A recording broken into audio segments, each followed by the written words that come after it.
এসময়ৰ কথা। এখন জংঘলত এটা কাছ আৰু এটা শহাপহুৱে বাস কৰিছিল। সিহঁত দুয়োটা বহুত ভাল বন্ধু আছিল। কাছটোতকৈ শহাপহুটো কিন্তু অলপ জিদ্দি আছিল। সি কাছতকৈ বেগাই দৌৰিব পাৰে বুলি নিজকে বহুত গৰ্ব কৰি আছিল। শহাপহুটোৱে তাৰ নিজৰ পাৰদৰ্শিতা দেখুৱাবৰ বাবেই এদিন কাছটোক দৌৰ প্ৰতিযোগিতা কৰিম বুলি ক'লে। কাছটোৱেও শহাৰ কথাত মান্তি হ'ল।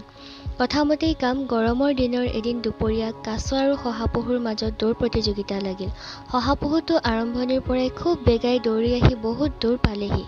অলপ দূৰ পোৱাৰ পাছতে সি পিছফালে ঘূৰি চাই কাছটোক চালে, কিন্তু কাছটো তেতিয়াও বহুত আঁতৰতেই আছিল।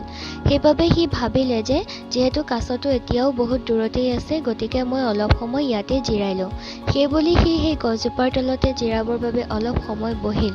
কিন্তু যিহেতু তাৰ বহুত বেছি ভাগৰ লাগি আছিল, সেইবাবে তাক টোপনিয়ে হেঁচা মাৰি ধৰিলে। বহুত সময়ৰ পাছত সি সাৰ পাই যেতিয়া পাছফালে ঘূৰি চালে, তেতিয়া কাছটো তাত নাছিল। ইফালে সিফালে চবফালে চাই যেতিয়া কাছটোক ক'তোৱে দেখা নাপালে, সি মনতে ভাবিলে যে হয়তো কাছটো গৈ আমাৰ নিৰ্দিষ্ট ঠাইডোখৰ পাবগৈ পাৰে, গতিকে মই তালৈকে যাওঁ। সেইবুলি সি খুব বেগাই দৌৰি গৈ সেইখিনি ঠাই পালেগৈ আৰু দূৰৰ পৰাই সি দেখে যে কাছটো আগৰে পৰা তাত ৰৈ আছিল। কাছটোক দেখি শহাপহুটো আচৰিত হৈ গ'ল আৰু সি কাছটোৰ ওচৰলৈ গ'ল আৰু নিজৰ ভুল বুজি পালে আৰু কাছটোক ক'লে যে মোৰ ভুল হৈ গ'ল, মই তোমাক হাঁহিলোঁ, গতিকে মোক তুমি ক্ষমা কৰি দিবা।